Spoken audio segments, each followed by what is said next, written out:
The digital world is never truly safe. Here are the 7 most influential hackers of all time, according to Kaspersky. Number 7. Michael Calci.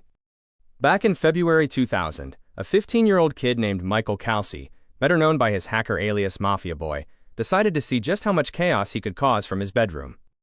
He figured out how to hijack networks of university computers, pooling their power into a digital wrecking ball. His first target? Yahoo, the undisputed king of search engines at the time. But he didn't stop there. Over the next week, he went on a tear, knocking Dell, eBay, CNN, and Amazon offline one by one. Using what we now call a DDoS attack, he essentially over-invited so many people to these sites that the servers choked and crashed. He wreaked around $7.5 million in damages. Number 6. Jinson James Ancheta. Most hackers are after the same old things: your credit card numbers, your identity, or the thrill of crashing a massive network to make a political point. But James Ancheta? He wasn't interested in justice, and he didn't care about your bank account. He wanted something much more valuable. He wanted control. In 2005, Ancheta wasn't just breaking into computers, he was building an army. He pioneered the use of botnets, stealthy, software-based robots that infect a system and turn it into a zombie that obeys a single master. By the time he was done, he had compromised over 400,000 computers. Think about that. Nearly 500,000 devices, sitting in living rooms and offices, all secretly waiting for his command. But here's the twist. Ancheta didn't use his army to rob banks. He acted like a digital warlord for hire. He rented his zombie machines out to shady advertising companies and took direct payments to force-feed adware onto unsuspecting victims.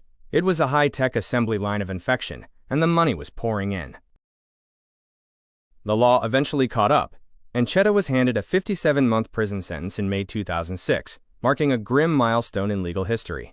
It was the first time a hacker was sent to prison specifically for the use of botnet technology. The digital bot master was finally offline. Number 5. Matthew Bevan and Richard Price. Imagine it's 1996. Wannabe by the Spice Girls is on the radio, and 2 British hackers are casually staring down the barrel of World War III. Meet Matthew Bevan, known online as Coogee, and Richard Price, Datastream Cowboy. This duo wasn't just poking around local forums. They managed to burrow into some of the most sensitive military networks on the planet, including Griffiths Air Force Base and the Defense Information System Agency. But things got truly dicey when they hacked the Korean Atomic Research Institute and started dumping their research directly onto American military servers. For a tense moment, the world's superpowers were looking at each other, wondering if a digital act of war was underway. The wildest part? Their motive wasn't world domination. Bevan claimed he was just hunting for evidence of a UFO conspiracy theory. His story is a dead ringer for Gary McKinnon's, another famous UK hacker who went looking for aliens and found a legal nightmare instead. The lesson: whether they were looking for little green men or just bored, Bevan and Price proved a terrifying point. If 2 guys in the UK could breach the Pentagon's backyard, then no one, not even the military, was as safe as they thought. Number 4. Albert Gonzalez. Before he was the target of a federal investigation, he was just a troubled pack leader of computer nerds in Miami with the online handle Soup Nazi. Gonzalez didn't just hang out in chat rooms. He rose to power on ShadowCrew.com, a notorious underground marketplace for cybercriminals. By 22, he was already in handcuffs for a massive debit card fraud scheme. But instead of heading to a cell, he cut a deal. He became a Secret Service informant, helping the government take down the very site he helped run. The ultimate double agent. Here is where the story gets wild. While the Secret Service was paying Gonzalez to help them, he was secretly leading a double life as one of the most prolific digital thieves in history. Along with a hand-picked crew, he pulled off a string of heists that makes movie villains look like amateurs. The numbers: he swiped over 180 million payment card accounts. The targets: big names like Office Max, Dave & Buster's, and Boston Market. The first: his 2005 hit on TJX, the parent company of TJ Maxx, was the world's first serial data breach. How he did it: he didn't need a supercomputer. Using a relatively simple trick called SQL injection, Gonzalez and his team found back doors into corporate networks. Once inside, they just started vacuuming up data. From the TJX breach alone, they made off with an estimated $256 million. When he was finally sentenced in 2015, the prosecutor didn't hold back, calling the scale of his victimization unparalleled. Gonzalez wasn't just a hacker. He was a one-man wrecking crew for the modern financial system. Number 3. Adrian Lamo. Meet Adrian Lamo, the man the tech world called the homeless hacker. Unlike most elite hackers who worked from high-end rigs in dark basements, Lamo lived out of a backpack, wandering the streets and hopping between internet cafes and public libraries. He was a digital nomad before it was cool, but his work was anything but relaxed. The polite vandal. Lamo had a strange, almost obsessive habit. He'd break into a massive company, mess with their files, and then call them up to tell them how he did it. Sometimes he'd even offer to help fix the holes he found. His greatest hits include the Yahoo quote. In 2001, he used a weak tool at Yahoo to edit a Reuters news story, inserting a completely fake quote from the U.S. Attorney General just to prove he could. The PR stunt. He frequently tipped off the press about his exploits, turning his hacks into real-time media spectacles. Crossing the line.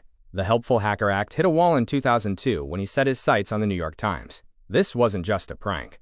Lamo wormed his way into their private intranet and actually added his own name to their official list of expert sources. He even started using their internal databases to dig up dirt on high-profile public figures. The Times didn't find it helpful.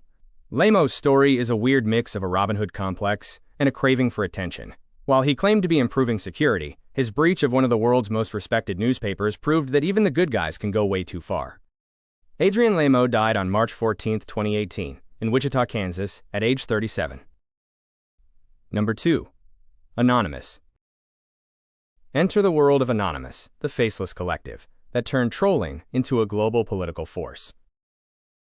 Starting in 2003 on the chaotic message boards of 4chan, Anonymous didn't begin as a political movement. It began as a crowd of anonymous users pulling pranks for lulz.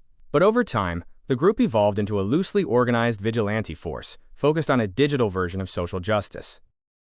The War on Scientology. The group's big coming out party happened in 2008 when they set their sights on the Church of Scientology.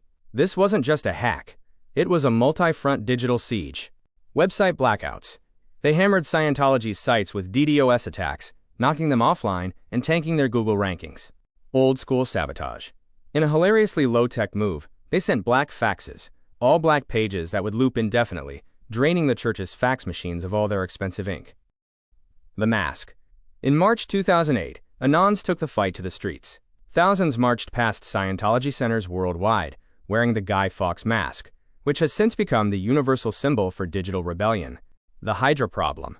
What makes Anonymous so fascinating and frustrating for the FBI is that it has no leader. There is no headquarters, no membership list, and no boss to arrest. It's a decentralized collective. If one person gets caught, 10 more can pop up to take their place. As the New Yorker points out, law enforcement has nabbed some of the more high-profile members, but because there's no hierarchy to dismantle, you can't really kill Anonymous.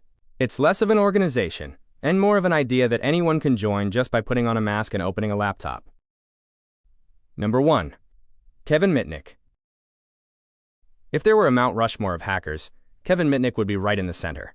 Long before hacking was a mainstream concept, Mitnick was turning the digital world into his personal playground, earning him the title of the world's most wanted hacker.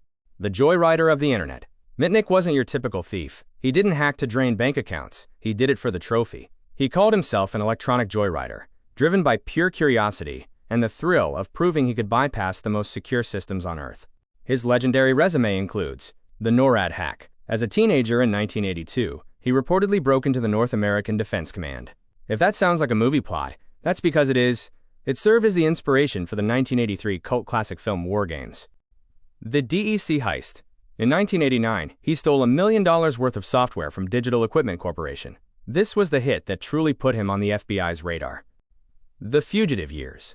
After hacking Pacific Bell's voicemail, Mitnick went on the run for over 2 years, using cloned cell phones and fake IDs to dodge a nationwide manhunt.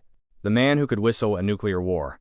Mitnick's reputation was so fearsome that during his trial, prosecutors actually convinced a judge that he could start a nuclear war by whistling into a payphone. Because of this myth, he was held in solitary confinement for 8 months. The hacking community responded with the iconic Free Kevin movement, which turned him into a digital folk hero.